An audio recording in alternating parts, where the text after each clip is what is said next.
बिस्मिल्लाहिर्रहमानिर्रहीम। अस्सलाम वालेकुम नाज़रीन, आप यूट्यूब चैनल देख रहे हैं। मैं इमरान खान हूँ। इमरान खान साहब ने जेल से 7 नकात भिजवाए हैं कौम के नाम, और ये उनका एक बड़ा इंपॉर्टेंट पैगाम है जिसमें आपको ये पता चल जाएगा कि इमरान खान साहब जिस दिन गिरफ्तार हुए थे उस दिन कहाँ खड़े थे और आज इतनी लंबी कैद गुजारने के बाद कहाँ खड़े हैं। मैंने आपको पिछले वीलॉग में भी बताया था कि जितने भी लीडर गिरफ्तार होते हैं, गिरफ्तार होने के बाद उनके मौक़िफ़ में लचक आती है। उनकी जो पार्टी है वो भी अपनी मौक़िफ़ के अंदर लचक लेकर आती है और वो कोशिश करते हैं पहले हमारा लीडर बाहर आ जाए, उसके बाद फिर बाकी चीज़ें हम देख लेंगे। पहली प्रायोरिटी होती है लीडर को बाहर लाना, लेकिन इमरान खान साहब की ये प्रायोरिटी है ही नहीं। वो अपनी पार्टी को भी कहते हैं कि अपने मौक़िफ़ के ऊपर डट जाओ, और ख़ुद वो कहते हैं इससे फ़र्क नहीं पड़ता कि मैं जेल में हूँ, चाहे मैं 500 दिन हूँ चाहे 500 साल हूँ। अब यहाँ जब आप इमरान खान साहब का ये स्टेटमेंट सुनते हैं तो आपको आइडिया हो जाता है कि वो 7 चीज़ें इमरान खान साहब ने बयान की हैं जिनके ऊपर वो एक कदम भी पीछे हटने के लिए अभी तक तैयार नहीं हुए। जो उनका स्टेटमेंट है वो मैं आपको एज इट इज बताता हूं। इमरान खान साहब के ट्विटर से उसको शेयर भी किया गया है। साबिक वज़ीर आज़म इमरान खान का अडयाला जेल से पाकिस्तानी कौम के नाम पैगाम। तहरीक इंसाफ ने हमेशा आईन और कानून के मुताबिक जिद्दोजहद की है, मगर मुल्क पर मुसल्लत माफिया हमेशा आईन और कानून की खिलाफ वर्जी करता है। 9 मई और 26 नवंबर की तहकीकात के लिए जुडिशल कमीशन का क़याम और अंडर ट्रायल असीरान की रिहाई हमारे जायज़ मुतालबात हैं। ये वो 2 मुतालबात हैं जो इमरान खान साहब ने कहे थे। वो ये कहते हैं कि एक इदारे की जानिब से एक बंदे के जरिए पैगाम भिजवाया गया कि सुहेल अफरीदी की मुलाकात नहीं होगी, ऐसी की तैसी। तो मैं वाज़ेह पैगाम देता हूं कि जो खैबर पख्तूनख्वा के मैंडेट की जानिब देखेगा फिर उसकी भी ऐसी की तैसी। जो मीना खान अफरीदी हैं उन्होंने भी ये बताया कि खैबर पख्तूनख्वा की जो काबीना है वो कुछ अहम फैसले करने जा रही है। लेकिन टाउट ये खबरें फैलाते रहते हैं कि खैबर पख्तूनख्वा को झटका लगने लगा है, तो इमरान खान को झटका लगने लगा, तो पाकिस्तानी कौम को झटका लगने लगा है। झटका तो एक्चुअली पाकिस्तानी कौम को ही लग रहा है। कौम वोट डालती है, इधर एस्टेब्लिशमेंट करती है, वो इनको इक़्तिदार में ले आती है। कौम फैसला करती है ये वाला, एस्टेब्लिशमेंट उल्टा काम करती है वो वाला। अवाम से ही तनख्वाहें लेते हैं, यानी जिस थाली में खाते हैं उसी में छेद करते हैं। और एक दिन इनके साथ यही होगा कि अवाम इनके गले पड़ जाएगी। ये होगा, हम होता हुआ देखेंगे। मेरा ये ईमान है, मुझे इस बात का पता है, और ये सब लोग जानते हैं कि ये होना है। ये सिर्फ इस होने को टाल सकते हैं, लंबा कर सकते हैं, इसमें ताखीर ला सकते हैं, लेकिन इसको रोक नहीं सकते। अवाम ने इनके गले पड़ना ही पड़ना है एस्टेब्लिशमेंट के। ये आज नहीं तो कल होगा। अवाम ने जो पहली वार्निंग जारी की है वो 8 फरवरी 2024 को जारी कर दी है, और एस्टेब्लिशमेंट के माथे के ऊपर अवाम ने लिख दिया है पक्की स्याही के साथ शिकस्त। तो ये अवाम की जानिब से पहली वार्निंग थी। एक आधी और वार्निंग देके अवाम इनके गले पड़ जाएगी, ये अब दिखाई दे रहा है। और दूसरी जानिब इनके मुंह को खून लग गया है, यानी रियासती इदारों के मुंह को खून लग चुका है। मीना खान अफरीदी ने जो बात की, देखें वो टाउट ने कहा जी झटका लगेगा खैबर पख्तूनख्वा को, उल्टा खैबर पख्तूनख्वा से ही एस्टेब्लिशमेंट को झटके लग रहे हैं। जब से उन्होंने झटके की बात की है तो मेरी इत्तला के मुताबिक जिन रहनुमाओं से सुहेल अफरीदी ने बात की, उन रहनुमाओं पे शदीद दबाव है एस्टेब्लिशमेंट का कि आपने सुहेल अफरीदी की जानिब से या खैबर पख्तूनख्वा की हुकूमत की जानिब से जो स्पीकर सूबाई असम्बली जरगे के लिए कॉल करेंगे, आपने उसमें नहीं जाना। मैं आपको फिर बता देता हूं कि मिलिट्री एस्टेब्लिशमेंट दबाव डाल रही है। फजलुर रहमान था, एमल वली खान था, बाकी लोग थे जो अपोजिशन के, सराजुल हक वगैरह, जिनसे रब्ता किया गया। इन लोगों पर दबाव डाला गया मिलिट्री एस्टेब्लिशमेंट की जानिब से इनकी पार्टियों पर और इन लोगों पर कि आपने कोऑपरेट नहीं करना। अगर नुमाइंदगी करनी है तो गोल मोल किस्म की करनी है, आपने इस जरगे को कामयाब नहीं होने देना। यह कोशिश की जाएगी, क्योंकि यह जरगा एस्टेब्लिशमेंट के लिए बड़ी मुसीबत बन जाएगा। यह एस्टेब्लिशमेंट के लिए एक बहुत बड़ा झटका है। एक झटका इन्होंने और दिया। इन्होंने कहा जी रेडियो पाकिस्तान की इमारत को जो आग लगी थी उसके ऊपर यह कह रहे हैं जी कमीशन बना रहे, और जो CCTV फुटेज चुराई गई थी उसके ऊपर भी वो कह रहे हैं कमीशन बना रहे हैं। इससे पहले खैबर पख्तूनख्वा की हुकूमत ने हाई कोर्ट को लिखा था, लेकिन उसके ऊपर कमीशन बना नहीं। वो कहते हैं जी ऐसे नहीं बनेगा तो हम कमीशन तो बनाएंगे, चाहे कोई और कमीशन बना दे, लेकिन 9 मई के वाकयात की हम तहकीकात करवाएंगे कमीशन बनाकर खैबर पख्तूनख्वा में। गड्ढापुर साहब ने थोड़े से मामला डाउन कर दिए थे, लेकिन ये लोग कह रहे नहीं हम कमीशन बनाएंगे। अब आ जाए जो शाहिद खटक का बड़ा इंपॉर्टेंट ट्वीट है जिसके अंदर पूरी कहानी है। चंद लफ्जों में उन्होंने बता दिया जनाब कि उनका मूड क्या है और उन लोगों के साथ हो क्या रहा है। शाहिद खटक कहते हैं कि जी आप हमें 3 साल से पीछे धकेल रहे हैं और हम पीछे हट रहे हैं, लेकिन अब हमारी पीठ दीवार के साथ लग चुकी है।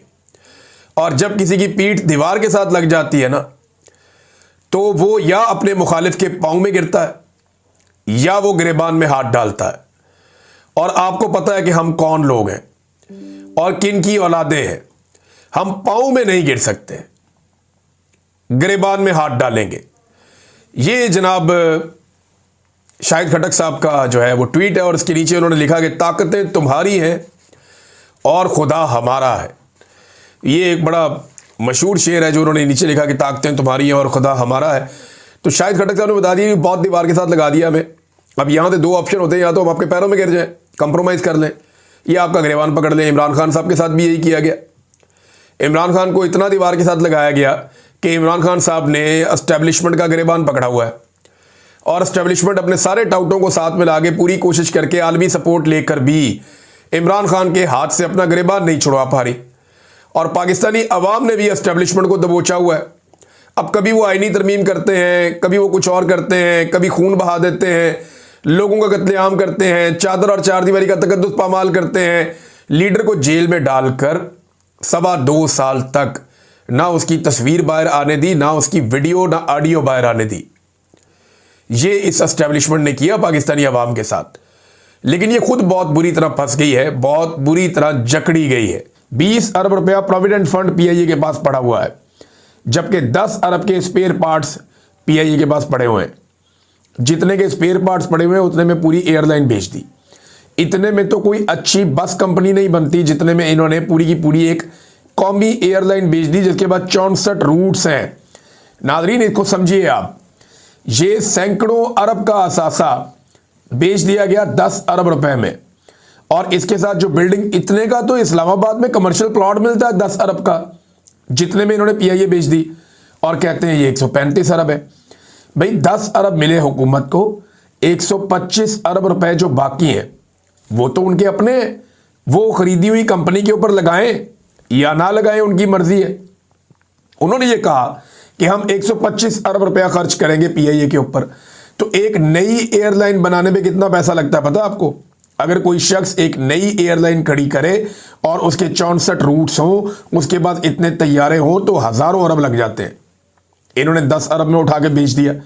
और जो असल खरीदार है मुबैना तौर पे, जो लोग कह रहे हैं कि एक्चुअली इसके अंदर पाकिस्तान के फौजी इदारों की दिलचस्पी थी, तो फौजी फर्टिलाइजर ने सामने आकर इसे नहीं खरीदा, और 24 घंटे भी नहीं गुजर सके, और 24 घंटे भी सब्र नहीं हो सका, और लोगों की राय में जो असल खरीदार था फौजी फर्टिलाइजर, वो मैदान में आ गया, और वो अब पार्टनर बन गया है पीआईए खरीदने वाले कंसोर्शियम का, और उसे वेलकम भी कर दिया गया, क्योंकि उसे तो रोका ही नहीं जा सकता, उसे तो मना किया ही नहीं जा सकता।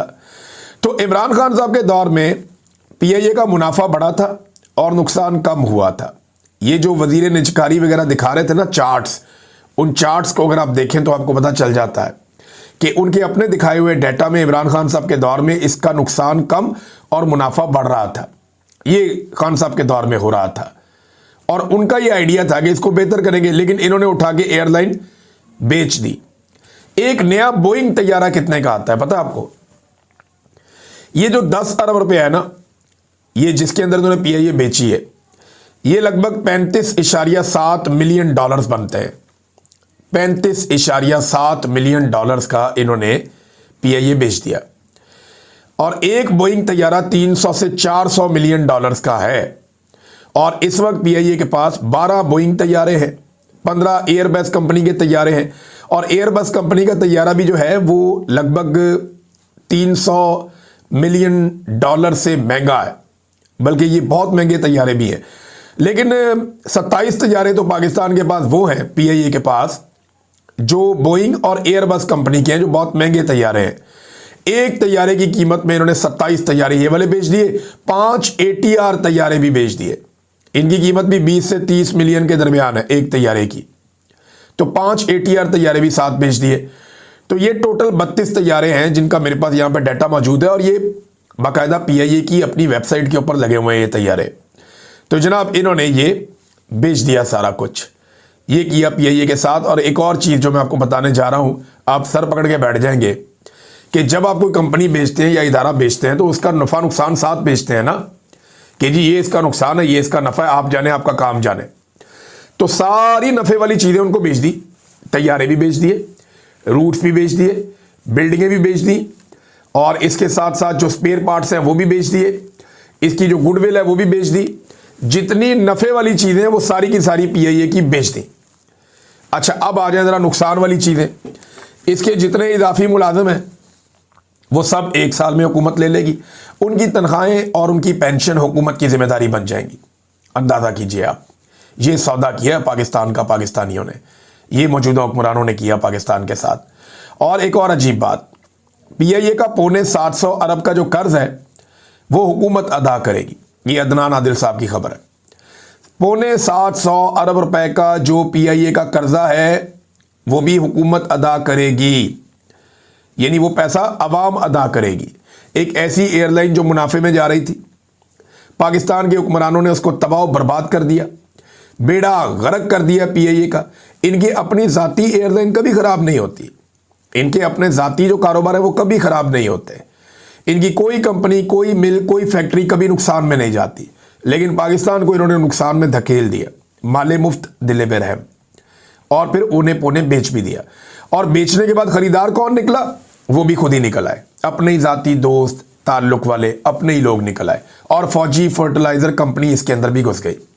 यानी फौज के पास जो बहुत सारे इदारे पहले हुआ करते थे, उनके साथ साथ अब फौज के पास अपनी एक जाती एयरलाइन भी होगी। अब आप देखिएगा ये कैसे मुनाफा कमाएगी और किस तरीके से ये दिन दुगनी रात चुगनी तरक्की करेगी। और ये लोग कहेंगे देखिए जी हमने पीआईए को कहां पहुंचा दिया, जबकि पाकिस्तान को इसका अब टके का फायदा नहीं होगा। अगर नाज़रीन कोई जमहूरी दौर होता ना तो ये मामला जाता अदालत में, क्योंकि आजकल डिक्टेटरशिप है, आसिम मुनीर साहब की ताकत है, उनका सिक्का चलता है, वरना ये मामला जाता अदालत में और इसको नीलामी को रोका जाता, इस सारे प्रोसेस को चैलेंज किया जाता और अदालत जो है वो इन सारी चीज़ों को देख लेती। लेकिन पाकिस्तान में अदालत बची कोई नहीं है।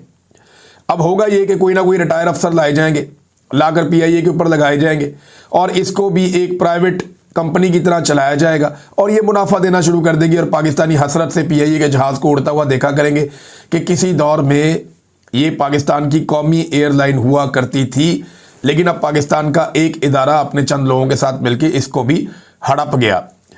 अब नाज़रीन ये सारे लोग जाएंगे तो जेल में ही।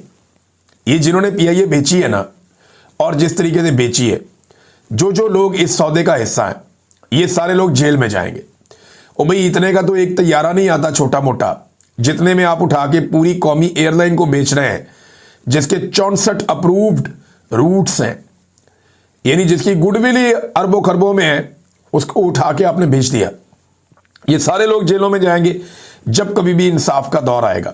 और पाकिस्तान की हालत इन्होंने पता क्या कर दी है, दावे इनके पता नहीं क्या है, और हालत इनकी ये है कि हुकूमत ने जुलाई से लेकर नवंबर तक, ये मैं आपको इस साल की बात बता रहा हूं, जुलाई अगस्त सितंबर अक्टूबर नवंबर 5 महीने में हुकूमत ने जो कर्जा हासिल किया ना, शहबाज शरीफ की हुकूमत ने, वो 858 अरब रुपए का है। 10 अरब में बेची पीआईए, 858 अरब रुपए का कर्जा हासिल किया हुकूमत ने। हुकूमत ने 858 अरब का कर्जा हासिल किया 5 महीनों में। ये फी महीना कितना बनता है? 171.6 अरब। 171.6 अरब हर महीने ये कर्जा हासिल कर रहे हैं, जबकि रोजाना कितना कर्जा हासिल कर रहे हैं? 5.25 अरब रुपया रोजाना कर्जा हासिल कर रहे हैं। यानी हुकूमत एक दिन में जितना कर्जा हासिल करती है वो 5.25 अरब रुपया है। ये पैसा कहां खर्च हो रहा है? क्या आपको कहीं नजर आ रहा है 5.25 अरब रुपया रोजाना का खर्च होता हुआ? या आपको कहीं नजर आ रहा है 171-72 अरब रुपया एक महीने में कहीं खर्च होता हुआ? या ये 858 अरब रुपया आपको कहीं खर्च होता हुआ पाकिस्तान में नजर आया हो? कोई बड़ा प्रोजेक्ट, कोई बड़ी इंडस्ट्री लगी हो पाकिस्तान में, कोई बड़े यूनिवर्सिटियां अस्पताल इन्होंने बनाए हो, कोई नए प्रोजेक्ट इन्होंने बड़ी बड़ी सड़कों के बनाए हो, कोई बड़ी यूनिवर्सिटीज बनाई हो, कोई चीजें इन्होंने बनाकर दी? कुछ भी नहीं इन्होंने बनाया। जब इन्होंने टके का काम नहीं किया तो ये 858 अरब रुपया इन्होंने 5 महीनों में खर्च कहां कर दिया? नाज़रीन ये सोचने वाली बात है। ये पैसा कहां जा रहा है? ये धड़ाधड़ पाकिस्तान का नाम इस्तेमाल करके दुनिया से पैसा हासिल कर रहे हैं। ये पैसा जा कहां रहा है इसका कोई हिसाब किताब नहीं है। किसकी जेब में जा रहा है, किसके अकाउंटों में गिर रहा है, कौन इस पैसे को अपने मफाद के लिए अपने पास जमा कर रहा है, इसके बारे में हम कुछ नहीं जानते। रोजाना 6.25 अरब रुपया ये पाकिस्तानियों के नाम के ऊपर हासिल कर रहे हैं कर्जा, यानी 2 दिन के कर्जे से कम पैसों में इन्होंने पूरी की पूरी कौमी एयरलाइन उठाकर बेच दी। ये हर चीज में अपना मुनाफा निकाल रहे हैं। आज अगर आप आलमी सतह के ऊपर इसी एयरलाइन को रखें ना, इसी सौदे को, तो आपको इससे 10 गुना का गाप आज भी मिल जाएगा, मिल जाना चाहिए इंटरनेशनली। आपको 100 अरब में तो कोई भी खरीद लेगा इस एयरलाइन को, तो आपने 10 अरब में बेच दिया। बेड़ा गर्क किया इन्होंने, और क्या हालात कर दिए इन्होंने पाकिस्तान के, ये नाज़रीन आपके सामने है। अगर कोई भी एक जमहूरी दौर होता ना, ये सारे लोग जेलों में होते, लेकिन अल्टीमेटली जाना तो इन्होंने जेलों में ही है। तजारती खसारा ये क्या होता है, जरा इसको समझें आप। तजारती खसारा होता है नाज़रीन कि जो चीज़ आप इंपोर्ट करते हैं और जो एक्सपोर्ट करते हैं, यानी जो चीज़ें आप बाहर दुनिया से मंगवाते हैं और जो चीज़ें आप बाहर दुनिया में भेजते हैं, इंपोर्ट और एक्सपोर्ट के बीच में जो एक गैप पैदा हो जाता है उसे खसारा कहते हैं। यानी आप ज़्यादा चीज़ें दुनिया से मंगवा रहे हैं और कम चीज़ें दुनिया को बनाकर बेच रहे हैं। लिहाजा आपने 100 रुपये की चीज़ें बाहर भेजी और 500 रुपये की चीज़ें बाहर से मंगवा ली, तो आपका 400 का एक तजारती खसारा हो गया। इस तरह सिर्फ जो खित्ते के अंदर 9 मुल्क है हमारे आसपास, उनके साथ हमारा तजारती खसारा इतना बढ़ गया कि वो 6.22 अरब डॉलर्स हो गया है। 6.22 अरब डॉलर्स। अब इसको अगर आप अंदाज़ा कर लें तो ये कितना पैसा है, ये 1500-1600 अरब डॉलर के करीब ये रकम, या शायद इससे भी ज़्यादा बनती है। इतनी बड़ी अमाउंट, इतना ज़्यादा पैसा ये पाकिस्तान के तजारती खसारे में चला गया। ये मैं आपको इस साल की कहानी सुना रहा हूँ, कोई लंबी बात नहीं कर रहा मैं आपके साथ। और एक के बाद एक स्कैंडल इस हुकूमत का आ रहा है। ये जरा आप चीनी वाला स्कैंडल देखें, एक नया स्कैंडल आया। इन्होंने जनाब, अभी क्रशिंग का मौसम चल रहा है, इस वक्त चीनी की क्रशिंग हो रही है, गन्ना ले जाया जा रहा है, किसान को इन्होंने रोल के रख दिया, क्रशिंग इन्होंने लेट कर दी, किसान का बेड़ा गर्क करने के बाद अब ये चीनी बना रहे हैं। अब चीनी बनाने के सीज़न में इन्होंने 78,000 मैट्रिक टन चीनी बाहर से इंपोर्ट कर ली। एक तरफ अपनी भी चीनी बन रही है, एक तरफ बाहर से इंपोर्ट भी कर दी गई। अब होगा क्या, पाकिस्तान में इजाफी चीनी हो जाएगी, चीनी की मिकदार ज़्यादा हो जाएगी, हमारी ज़रूरत कम रह जाएगी। तो ये क्या करेंगे, ये चीनी को एक्सपोर्ट कर देंगे एक दफ़ा फिर। जब ये एक्सपोर्ट करेंगे तो फिर क्या होगा, फिर चीनी की किल्लत हो जाएगी, फिर चीनी महंगी हो जाएगी, फिर ये सारे मिलके पैसा बनाएंगे। तो पहले ये इंपोर्ट करके पैसा बनाते हैं, फिर ये एक्सपोर्ट करके पैसा बनाते हैं, फिर ये महंगा करके पैसा कमाते हैं। ये 3 साल से पाकिस्तानियों के साथ ये खेल खेल रहे हैं। सैकड़ों अरब हर साल पाकिस्तानियों की जेबों से ये निकाल रहे हैं, और चीनी माफिया हर दफ़ा निकाल रहा है। हर मरतबा हम आपको बताते हैं, हर मरतबा अदालतें मौजूद होती है, हुकूमत मौजूद होती है, कोई काम नहीं होता। और इस मरतबा फिर एक मरतबा वही वाला गंदा खेल खेला जा रहा है। पाकिस्तान में सरमायाकारी कितनी आ रही है, इसके ऊपर ज़रा हुकूमत का ही स्टेटमेंट हम सुन लेते हैं। कैसर अहमद शेख साहब इकोनॉमिस्ट भी है, हुकूमत के MNA है, और ये कहते हैं जी मैं खुद बोर्ड ऑफ इन्वेस्टमेंट का सरबराह हूं। मैं ये खुला एतराफ़ करता हूं कि अभी तक फॉरेन इन्वेस्टर्स का एतमाद बहाल नहीं हुआ।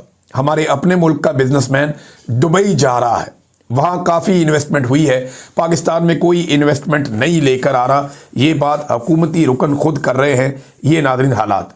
अब आ जाए सियासत की जानिब, तो 2 खबरें मैं आपके साथ शेयर करूँगी। तो मौलवियों ने वक्त डाला हुआ है एस्टेब्लिशमेंट को, एजेंसियों की दौड़ें लगी हुई है कि मौलवियों को रोको, किसी तरह कोई नरम स्टेटमेंट दिलवाया जाए, कुछ ऐसा किया जाए कि ये जो कुछ हो रहा है, और जो मौलवी एकदम खड़े हो गए हैं और वो इस्तिस्ना के ख़िलाफ़ बोल रहे हैं, वो गज़ा में फ़ौज भेजे जाने के ख़िलाफ़ बोल रहे हैं, वो जिस तरह से ये इकॉनमी चलाई जा रही है इसके ऊपर बोल रहे हैं, जुल्म और ज़्यादती के ख़िलाफ़ हल्की हल्की आवाज़ें जो हैं वो मौलवियों ने निकालना शुरू की हैं। अगर ये मामला मस्जिद और मिंबर तक चला जाता है तो आसिम मुनीर के लिए बहुत मुश्किल हो जाएगी, क्योंकि ये वाला पोर्शन जो मौलवियों वाला है वो उन्होंने संभाला हुआ था।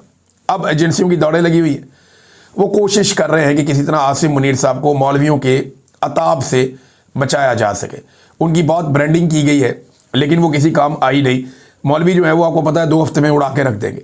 और इमरान खान साहब ने वैसे भी आज तक कोई बयानिया बनने ही नहीं दिया, वो वैसे ही हर बयानिया के सामने आकर खड़े हो जाते हैं। एक आदमी जेल के अंदर बंद है, नज़र भी नहीं आता, सुनाई भी नहीं देता, फिर भी उसका तोती बोलता है। तो नाज़रीन अब सुहेल अफरीदी साहब लाहौर जा रहे हैं ताकि वहाँ पे दबाव कम किया जा सके। एक तो वो लाहौर हाई कोर्ट बार से खिताब करेंगे, वकला के साथ उनका खिताब होगा, और इसके अलावा सुहेल अफरीदी लाहौर के अंदर कुछ वक्त गुजारेंगे। और इस वक्त में लाहौर के अंदर जो पाकिस्तान तहरीक इंसाफ है उसकी पॉलिटिकल एक्टिविटीज़ शुरू होंगी।